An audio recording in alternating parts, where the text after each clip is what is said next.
Hi everybody, welcome back to Christian Roasting Channel. This is Phinehas. పౌలు తోఫీమును స్వస్థపరచలేదు, మిలేతులో వదిలేసి వచ్చాడు. తీమోతిని కొంచెము ద్రాక్ష రసము పుచ్చుకోమని చెప్పాడు. త్రోఫీము రోగి అయినందున అతన్ని నేను మిలేతులో ఇదేంటండి, పౌలుకే స్వస్థత వరం ఆగిపోయిందంటే వాక్యం పరిపూర్ణం అనగా బైబిల్ రాయబడిన తర్వాత వరాలన్నింటినీ నిలుపు చేసేసాడండి. బైబిల్ పూర్తవడంతో వరాలు ఆగిపోతాయని బోధించే వాళ్ళు వీళ్లే, బైబిల్ పూర్తవకముందే వరాలు ఆగిపోయాయనేది వీళ్లే. ఆత్మ విరోధులారా, ఎక్కడైనా బ్రెయిన్ అద్దెకి తెచ్చుకొనైనా నేను చెప్పేది బుర్ర పెట్టి వినండి. పౌలు త్రోఫీముని క్రీస్తు శకం 63లో విడిచిపెట్టాడు. అప్పటికి క్రొత్త నిబంధనలో ఉన్న 27 పుస్తకాల్లో ఇవి మాత్రమే రాయబడ్డాయి. ఒక్క సువార్త కూడా అప్పటికి రాయబడలేదు. అపోస్తుల కార్యములు, తిమోతికి రాసిన పత్రికలు, హెబ్రీ, పేతురు పత్రికలు, యోహాను పత్రికలు, ప్రకటన గ్రంథం ఇవేవీ రాయబడలేదు. క్రొత్త నిబంధన పూర్తయ్యే వరకు వరాలుంటాయంటూ క్రొత్త నిబంధనలో 25% కూడా రాయబడక ముందే స్వస్థతా వరం ఆగిపోయింది అంటున్నారు. ఎంత గలీజ్గా ఆలోచించండి.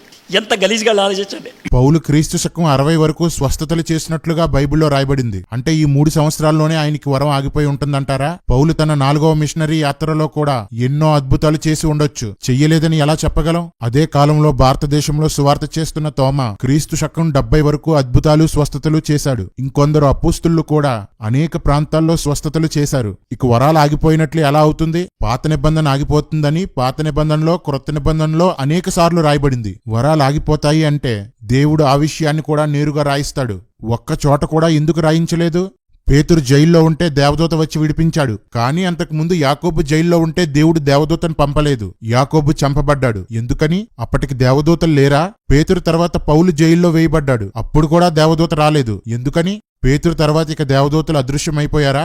ఎలీషా మరణకరమైన రోగంతో చనిపోవడం ఏంటి? దేవుడు అప్పటితో స్వస్థతలు చేయడం మానేశాడా? దేవుని వరాలు, దేవుని శక్తి దేవుని చిత్త ప్రకారం వినియోగించబడతాయి. మనుషులు తమ ఇష్టానుసారంగా వాటిని వాడలేరు. దేవుడు స్వస్థపరచాలి అనుకుంటే చేస్తాడు. కొందరిలో ఆ రోగం ఉండడమే వారి వ్యక్తిగత పరిశుద్ధతకు మేలు అనుకుంటే స్వస్థపరచడు. అందుకే ప్రభువు పౌలుని స్వస్థపరచలేదు. అలాగే తిమోతిని, అలాగే త్రోఫీమును కూడా. అందరూ గుర్తుపెట్టుకోండి, దేవుని శక్తి ధర్మశాస్త్రానికో మొదటి శతాబ్దానికో పరిమితం కాదు. ఆయన అన్యజనులను రక్షించడానికి, తన ప్రజలకు క్షేమాన్నివ్వడానికి తన శక్తిని పలు విధాలుగా వినియోగిస్తూనే ఉంటాడు. కొన్ని లక్షల కుటుంబాల్లో దేవుని కార్యాలు జరుగుతున్నాయి. కొన్ని వేల మంది సేవకుల ద్వారా అద్భుతాలు, స్వస్థతలు జరుగుతున్నాయి. స్వస్థత వరం ఉంటే హాస్పిటల్స్ ఎందుకు? చనిపోయిన వారిని లేపేలా ఉంటే మార్చిరీ రూములు ఎందుకని అడిగే బుర్రలేని వాళ్ళు కూడా ఉన్నారు. బెతెస్దా కోనేరు దగ్గర కొన్ని 100 మంది రోగులు ఉంటే ఒకరినే ప్రభు ఎందుకు స్వస్థపరిచాడు? ఆయనకి చేతకాక? ప్రభు సజీవుడని, శక్తిమంతుడని ప్రతి తరములోనూ, ప్రతి ప్రాంతంలోనూ రుజువవ్వడానికి, వాక్యంపై విశ్వాసం కలిగించడానికి దేవుడు తన శక్తిని చూపుతాడు. ప్రజలకు రోగాలు రాకూడదని, ఎవరో చావకూడదని దేవుని ఉద్దేశం కాదు. శరీర సంబంధమైన కార్యాలు చేయటం ద్వారా ఆకర్షించి ఆత్మ సంబంధమైన వాటివైపు ప్రజలను మళ్లించాలన్నది ప్రభు ఉద్దేశం. ఆయన ఆదిమ సంఘం నుండి నేటి వరకు అదే చేస్తున్నాడు. ఏ మహత్ కార్యాలు అవసరం లేకుండా కేవలం వాక్యం వినే ప్రభు దగ్గరికి వచ్చేవారు ఉంటారు. ఏ విధంగానైనా అనేకులు రక్షించబడాలన్నదే ప్రభు ఆశ. ఇక్కడొచ్చిన పెద్ద సమస్య ఏంటంటే దేవుని శక్తిని చూపే చాలా మంది పరిశుద్ధత కోసం, క్రీస్తు మార్గం కోసం చెప్పడం లేదు. ఈ విషయంలో ప్రవీణ్ గారిని నిజంగా మెచ్చుకోవాలి. ఆయన పరిశుద్ధాత్మ సూచనలను, దృష్టాంతాలను కనపరచడంతో పాటు పాపాన్ని కూడా సూటిగా ఖండిస్తారు. వీరి సేవలో లోపాలు లేవని కాదు, కానీ వీళ్ళందరికంటే ఈయన చాలా బెస్ట్. పూర్ణమైనది ఒకటే, అదే క్రొత్త నిబంధన గ్రంథము. క్రొత్త నిబంధన గ్రంథము దేవుడు సంపూర్ణంగా వ్రాయించాడు. పూర్ణమైంది వచ్చినప్పుడు పూర్ణము కాని దానితో నీకు సంబంధం ఏంటి? ఇప్పుడు బైబిల్ పరిపూర్ణమైన తర్వాత ఈ కృపావరములు లేనే లేవు. ఈ వచనాన్ని పట్టుకొని పూర్ణమైనది వాక్యము, పూర్ణం కానిది వరము, బైబిల్ పూర్తిగా రాయబడగానే వరాలు ఆగిపోయాయని ఈ ఆత్మదోషకులు, నరకయాత్రికులు వాగుతుంటారు. మీ అందరికీ మళ్ళీ ఒక ఛాలెంజ్. మీలో ఎవరికైనా వాక్యం తెలిస్తే, వద్దులే, మీలో ఎవరికైనా వాక్యం 1% అయినా తెలిస్తే వరం పూర్ణం కానిది అని ఒక్క వచనమైనా చూపించండి. మీకు నా రెండో ఛాలెంజ్, వాక్యం పూర్ణమైనదని ఒక వచనం చూపించండి. 1వ అధ్యాయము 15 పాపులను రక్షించుటకు వచ్చెనను వాక్యము నమ్మదగినదియు పూర్ణాంగీకారమునకు యోగ్యమునై ఉన్నది. బొంకూరి, అక్కడ వాక్యం పూర్ణమైనది అని ఉందా? సువార్త సంపూర్ణంగా ప్రకటించాడు అని రాయబడిందా? సోది బ్యాచ్ మీరును. వాక్యము పూర్తిగా అంగీకరించదగినది అని రాయబడితే వాక్యం పూర్ణమైంది అంటారేంటి? ఈ వచనం అంగీకారాన్ని పూర్ణము అంటుంది, వాక్యాన్ని కాదు. మిమ్మల్ని ఎవడో నిలదీయక మీకు మీరే హీరోలు అనుకుంటున్నారు. నిజంగా నిలదీస్తే మొత్తం డొల్లే, సరుకేమీ లేదు. వాక్యం పూర్ణం కానిది అని నేను అనడం లేదు, అలాగే వాక్యం పూర్ణమైందని బైబిల్ కూడా చెప్పడం లేదు. ఎందుకంటే దేవుడు బైబిల్లో కొన్ని విషయాలు రాయించలేదు. అవి మనకు అవసరం లేదనో లేక మరో కారణంతోనో దేవుడు కొన్నింటిని రాయించలేదు. 7 ఉరుముల శబ్దం ఏమిటో బైబిల్లో లేదు. ఆ చిన్న పుస్తకంలో ఏముందో బైబిల్లో రాయబడలేదు. పౌలు లవోదికియా సంఘానికి రాసిన లేఖ బైబిల్లో చేర్చబడలేదు. మనిషి దేవుణ్ణి చేరడానికి ఏం కావాలో వాటిని మాత్రం పరిపూర్ణంగా రాయించాడు. ఇక్కడ పూర్ణమైనది పరిపూర్ణుడైన మన ప్రభువే. అందుకే అక్కడ ముఖాముఖి అంటాడు, అనగా 2 ముఖాలు, మనము ప్రభువు. ప్రభువును పూర్ణమైనది అని ఎందుకంటారని అడుగుతావేమో. 1 యోహాను 1:1 యేసు కోసం చెప్తూ దేనిని చూచామో, దేనిని కనుగొన్నామో, దేనిని తాకామో అని రాయబడింది. ప్రభువును వాక్యముగా, జీవముగా, పూర్ణంగా చెప్పేటప్పుడు ది అని పలకొచ్చు.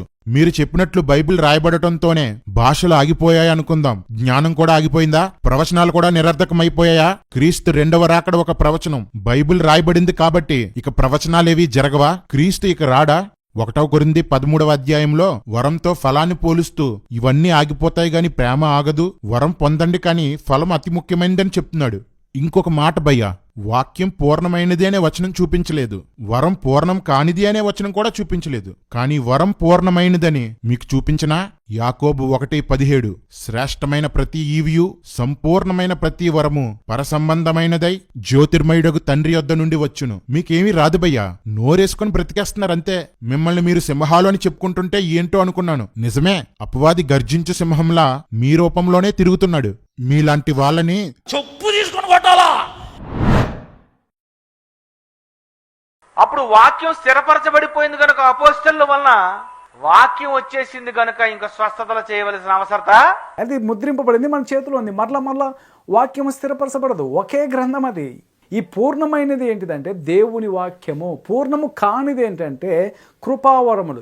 వాక్యము ఎప్పుడైతే క్రొత్త నిబంధన గ్రంథము స్థిరపరచబడిన తర్వాత ఈ వరాలు ఆగిపోయినవి. దేవుడు వెనువెంట జరుగుతూ వచ్చిన సూచక్రియల ద్వారా వారి మాటను స్థిరపరిచాడు. వాక్యం ముద్రింపబడింది.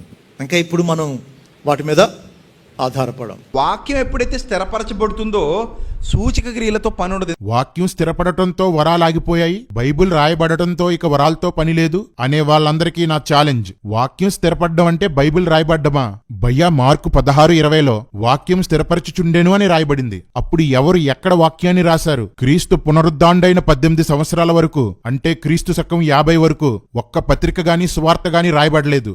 వాక్యం రాయబడని కాలంలో వరాలెందుకు పనిచేశాయి? ఈ 18 సంవత్సరాలు వాక్యం స్థిరపడుతూనే ఉంది కానీ రాయబడలేదు. స్థిరపడ్డం అంటే రాయబడ్డం కాదు భయ్యా. స్థిరపడ్డం అంటే ధృవీకరించబడటం, రూఢీ చేయబడడం, నమ్మబడటం, కన్ఫర్మ్ చేయబడ్డం. ఈ లోకంలో రాముడి కోసం, కృష్ణుడి కోసం చాలా కథలు చెప్పబడతాయి.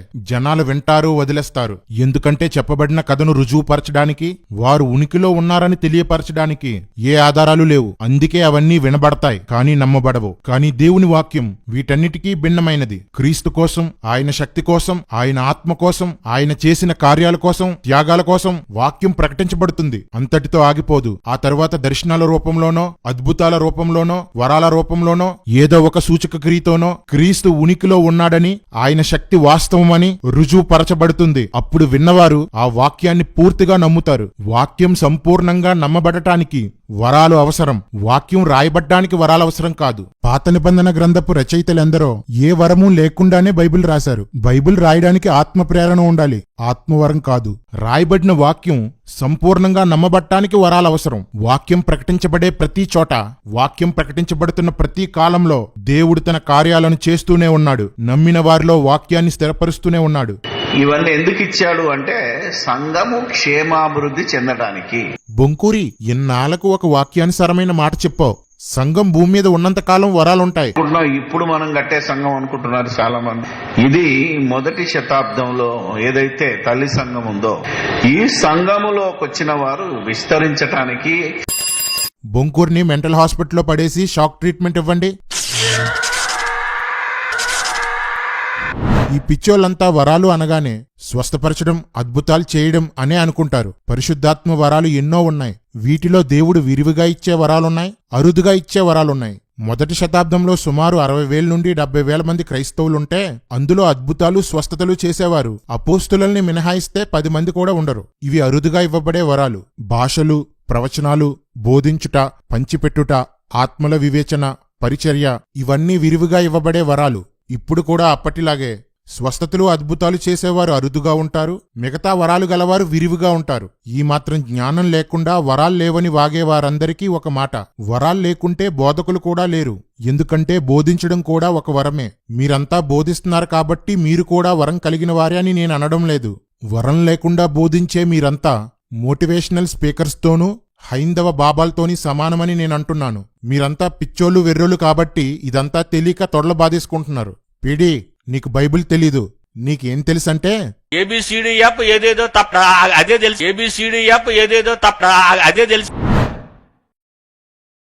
మొదటి శతాబ్దంలోనే స్వస్థతలు ఆగిపోయిన ఈ దినము కాదు. ఎలా చేస్తాడు వీడు? క్రీస్తు శకం 98 నుంచి ఇప్పటి వరకు ఒక్కటంటే ఒక్క వ్యక్తి కూడా కాళ్ళు రాలేదు, ఒక్కడంటే ఒక్కడికి కూడా కళ్ళు రాలేదు, చనిపోయిన వ్యక్తి బ్రతుకలేదు.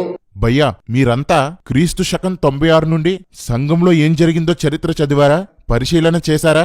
ఏ ఆధారంతో ఈ మాటలు మాట్లాడారు? మిషనరీలు ఏ అద్భుతాలు చేయకుండానే, ఏ వరాలు వాడకుండానే సువార్త చేశారని ఏ ఆధారంతో చెప్తున్నారు? నోటికి ఏదొస్తే అది మాట్లాడేయడమేనా? ఎలాగో పోయేది నరకానికే కదా అని రెచ్చిపోతున్నారు అనుకుంటా. ఆత్మవరాలు ఆగిపోలేదు, ఆగిపోవు. అందుకు బైబిల్లో ఎన్నో వచనాలు ఆధారం. చరిత్రలో కూడా అనేక ఆధారాలున్నాయి. ఈ ఆధారాలు మూర్ఖుల కోసం, దేవుడు భ్రష్ట మనస్సుకు అప్పగించేసిన వాళ్ళ కోసం కాదు, సత్యం తెలుసుకోవాలనుకునే వారి కోసం. క్రీస్తు శకం 147లో జస్టిన్ మార్టియర్ లెటర్లో వారి తరంలో కూడా ప్రవచనవరం కొనసాగుతుంది అని రాయబడింది. 2వ శతాబ్ద ప్రారంభంలో ప్రఖ్యాత రచయిత బిషప్ అయిన ఇరేనియస్ రాసిన ఎగైనెస్ట్ హెర్సిస్ అనే పుస్తకంలో తమ సంఘాల్లో అనేకులు భాషలు మాట్లాడేవారు, ప్రవచించేవారు అని రాశాడు. 2వ శతాబ్దంలో ప్రఖ్యాత క్రైస్తవ రచయిత టెర్టులియన్ రాసిన ఎగైనెస్ట్ మ్యార్సియన్లో తమ కాలంలో కూడా ప్రవక్తలు ఉన్నారని చెప్పాడు. 3వ శతాబ్దంలో మోంటెనస్ అనే సంఘాల వారు ప్రవచించేవారు, భాషలు మాట్లాడేవారు. వీరు 5వ శతాబ్దం వరకు విరివిగా విస్తరించారు. 4వ శతాబ్దానికి చెందిన సెయింట్ అగస్టిన్ తను రాసిన సిటీ ఆఫ్ గాడ్లో తన కళ్ల ముందు తన ప్రార్థన వలన గుడ్డివారు చూపు పొందడం, క్యాన్సర్ తగ్గడం, చనిపోయిన వారు బ్రతకడం వంటి ఎన్నో అద్భుతాల కోసం రాశాడు. 1150లో దర్శనాలు చూసేవారు, ప్రవచించేవారు ఉన్నారు. 16వ శతాబ్దానికి చెందిన లూయిస్ బెర్ట్రెన్ భాషల వరం మరియు అద్భుతాలు చేయు వరాలతో 10,000 మందిని మార్చాడు. అపోస్టిల్ ఆఫ్ సౌత్ అమెరికాగా పిలువబడ్డాడు. 17వ శతాబ్దంలో ప్రవక్తలు ఉన్నారు. అప్పటి కూడికల్లో భాషలు మాట్లాడేవారు. 1817లో జర్మనీకి చెందిన గుస్తవ్ వాన్ బిలో మరియు అతని సహచరులు భాషలు మాట్లాడేవారు. 1820కి చెందిన ఇర్విగైట్ కాంగ్రిగేషన్ వారు భాషలు మాట్లాడటం, ఆత్మతో నింపబడటం జరిగేది. 19వ శతాబ్దం వరకు ఇలాంటివి ఎన్నో జరిగాయి. కొన్ని మాత్రమే చరిత్రలో లిఖించబడ్డాయి. 18, 19, 20 శతాబ్దాలలో మిషనరీల ద్వారా ఆత్మ కుమ్మరించబడుట, దర్శనాలు చూచుట, అద్భుతాలు జరుగుట, దయ్యాలు పారిపోవుట, చేతబడి శక్తుల నుంచి విడుదల పొందుట, రోగాల నుంచి స్వస్థత పొందుట వంటి ఎన్నో అద్భుతాలు జరిగాయి. ప్రభు కోసం ఏమాత్రం తెలియని మారుమూల ఆటవిక ప్రాంతాల నుండి నాగరికత గల ఎన్నో పట్టణాల వరకు ఈ కార్యాలు జరిగి లక్షల మంది ప్రభు వైపుకు తిరిగారు. వారికి మిషనరీలు సత్యాన్ని బోధించి క్రీస్తు పోలికలోకి మార్చారు. ఇది చరిత్ర. దీన్ని ఎవరూ మార్చలేరు. చరిత్ర చెప్తున్నప్పుడు ఇన్ని నమ్మితే నమ్మో, లేకపోతే దొబే. That's it. బైబిల్లో వచనాల్ని మీరు వక్రీకరించొచ్చేమో, మీ జ్ఞానంతో, పాండిత్యంతో కొత్త కొత్త వ్యాఖ్యానాలు వివరించొచ్చేమో, మీ వాక్చాతుర్యంతో అబద్ధాన్ని నిజంగా రూపించగలరేమో, చరిత్రను మాత్రం మార్చలేరు. బైబిల్ పూర్తవడంతో దేవుని ఉనికి కనుమరుగైపోలేదు. ఆదిమ సంఘంతో ఆత్మ అభిషేకం ఆగిపోలేదు. ఆయన యందు విశ్వాసముంచిన వారందరిపై అభిషేకం కుమ్మరించబడుతుంది. అవసరాన్ని బట్టి, అవకాశాన్ని బట్టి ఆశ్చర్య కార్యాలు జరుగుతూనే ఉన్నాయి. మీలాంటి వారు ఎందరూ ఎంత అరిచిగీ పెట్టినా సత్యాన్ని మార్చలేరు, ఆపలేరు.